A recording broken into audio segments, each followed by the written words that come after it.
Hola a todos, bienvenidos a Filosofía Clase B, yo soy Oscar. Subí un video a Filosofía de Película enumerando 10 características que definen un totalitarismo. Me dicen que otra que se podría añadir es: se promueve un estado permanente de paranoia ante un enemigo externo e interno. Estuvo presente en los dos regímenes tomado como ejemplo de totalitarismo durante todo lo que duró su periodo más claramente totalitario, así que suena razonable.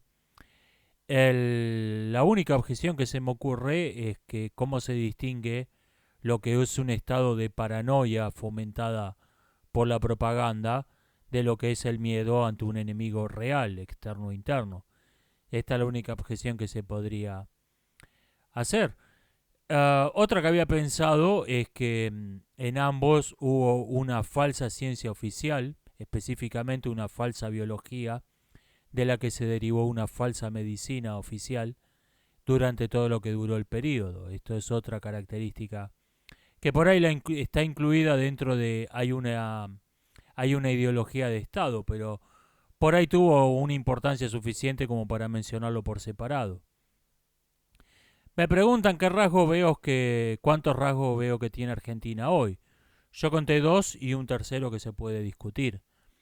Hay una ideología de Estado y su consecuente policía ideológica. La bandera nacional es ocasionalmente reemplazada por la bandera de la ideología obligatoria. Y existe en el Código Penal la figura del delito de autor. Una persona puede ir presa sin haber hecho nada.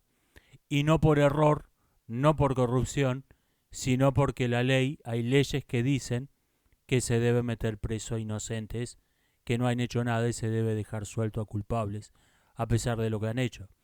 No por error, la ley dice eso, es la figura del delito de autor. No importa lo que la persona hizo, sino lo que la persona es. Y se puede decir que el derecho a la vida está tácitamente abolido en la legalización del infanticidio. Lo que pasa es que esto no es explícito y además en esa ley se ha declarado la inconstitucionalidad, o sea, se la puede discutir un rato esta. Dos seguro. ¿Cómo llamaría a estos regímenes que tienen algunas características de un totalitarismo, pero no todas? Totalitarismos a medio cocinar, totalitarismos en proceso de fabricación. No sé, o sea, regímenes que no me agradan son, eso seguro. Um, Estados Unidos se retiró de Afganistán, salió corriendo, sería un modo más apropiado de decirlo. Los talibanes tomaron Kabul hoy, y pocos días después de la retirada de Estados Unidos. Se ha comentado mucho este asunto. Em, Hay algunos que dicen que Estados Unidos nunca tuvo un objetivo en Afganistán más que mantener entrenada a su ejército, muy especialmente tener unos mandos intermedios y altos compuestos totalmente por veteranos de guerra. Tiene sentido, pero no me termina de convencer. Me suena a la fábula del zorro y las uvas, están verdes. Nunca tuvimos interés de ganar la guerra en Afganistán. Durante 20 años no se notó que no tenían interés.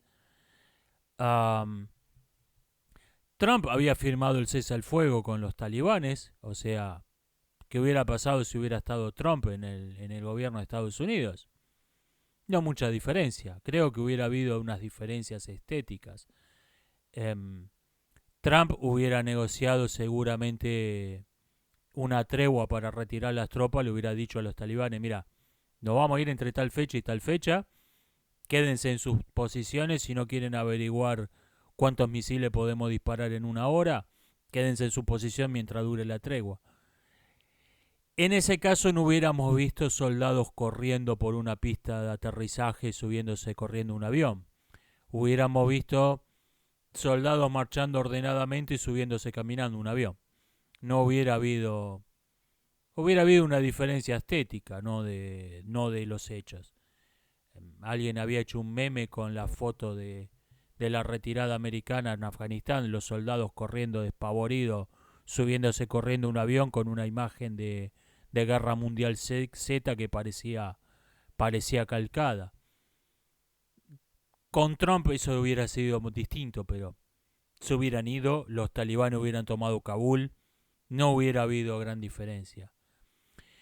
En la cuestión que importa, ¿no? Em, Hubiera habido una diferencia de imagen, una diferencia propagandística, y yo creo que esto es la clave del asunto. Estados Unidos es un imperio que se formó con el poder blando, lo mismo que fue el imperio romano en la antigüedad. Los norteamericanos, como los romanos, no conquistan, seducen. Ese es el modo de expandirse, es meter su música, sus películas en otra cultura, crear un grupo abundante de personas que dice, wow, esto mola, quiero vivir como estos tipos, y entonces usar a esa facción de la población que quiere vivir como Estados Unidos para impulsar cambios políticos internos y que el nuevo gobierno forme alianzas militares y pactos económicos con Estados Unidos. Ese fue la esencia del poder americano.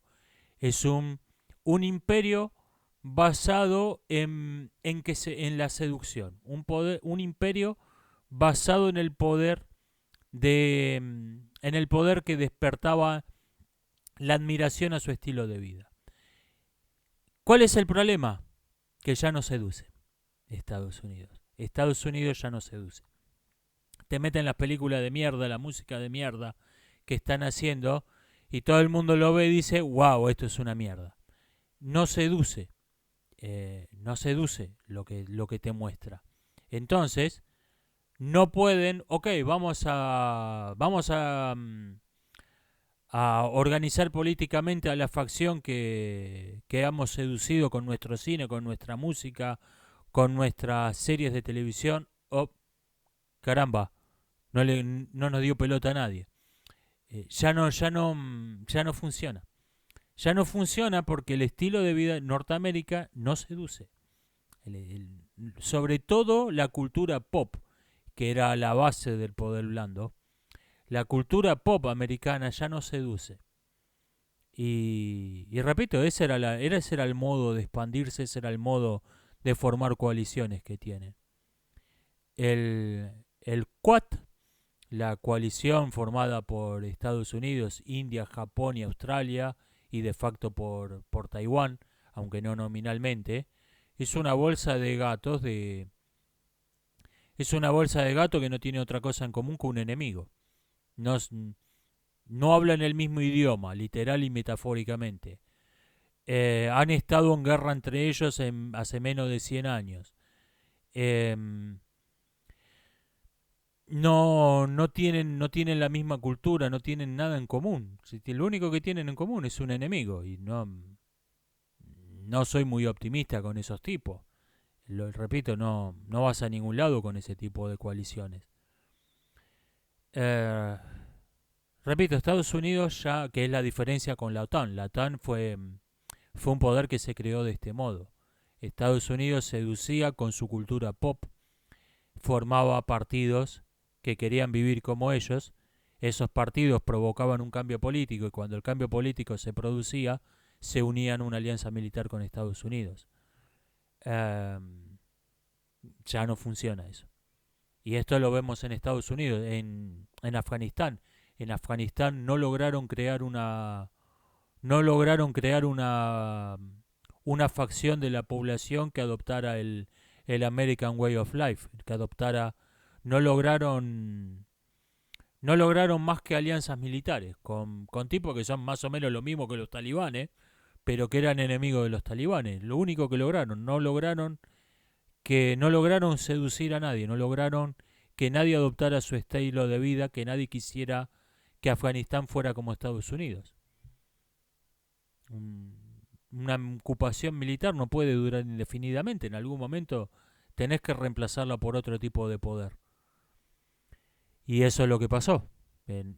La ocupación no pudo durar eternamente, las tropas las necesitan en otras partes para conflictos más importantes y, y no tienen nadie que voluntariamente vaya a defender a Afganistán por ellos.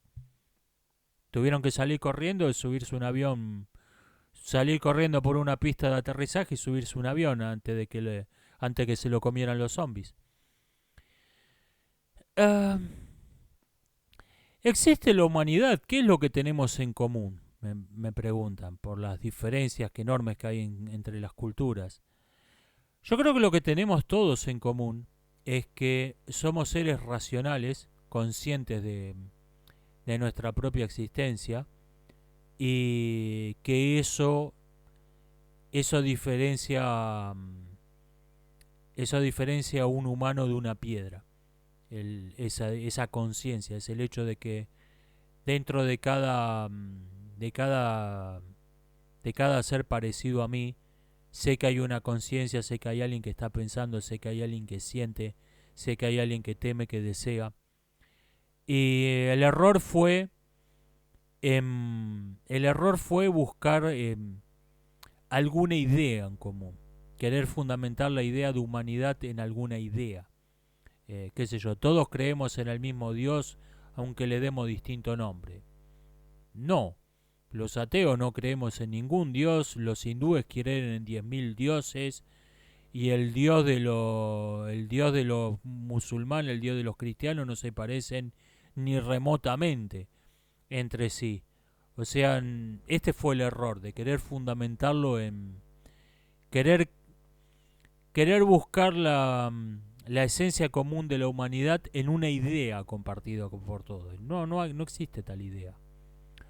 Lo que tenemos que buscarlo es en el hecho de que todos tenemos una conciencia, todos tenemos una razón, todos tenemos sentimientos, y, y a partir de ahí empezar a inferir ideas.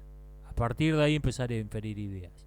Bueno, si todos tenemos en común una conciencia, una razón, entonces matar a una persona que tiene conciencia y razón está mal. Y podemos ponernos de acuerdo, todos ponernos de acuerdo en esto. Este creo que es el paso, este es el proceso correcto. No buscar una idea común para intentar fundar un código ético, un código de derechos en eso, que eso es lo que no tiene el menor sentido. Um, Estuve viendo un video que estaba mostrando, no estuve viendo un video de propaganda, pero era un video donde mostraban videos de propaganda y el detrás de la escena de videos de propaganda de la policía china. Me llamó la atención que le llaman a esto, mostrando policías chinos bajando un gatito de un árbol ahí. Esto para mostrarlo como propaganda, totalmente manufacturado. Primero habían subido el gato al árbol y después lo bajaron. Y me llamó la atención el nombre que le dan a esos videos, que son energía positiva. O sea, la verdad vendría a ser energía negativa. Es un concepto interesante. Cuando alguien suscribe una ideología, un discurso ideológico cualquiera, sabemos que no cree en eso. Sabemos que toda la charlatanería no es nada, no creen en nada de lo que están diciendo, pero no sabemos qué creen realmente las personas que suscriben una sanata ideológica cualquiera. Y cada tanto se les filtra algo de su verdadera visión del mundo. En este caso, llamarle a la propaganda energía positiva quiere decir que la verdad es energía negativa. Es lo malo y lo realmente existente se identifican como si fueran sinónimos. Entonces, este pesimismo extremo es revelador, repito, es el revelador de lo que piensan realmente. Um, voy a dividir el Voy a dividir el video en dos. Continuamos en la segunda parte.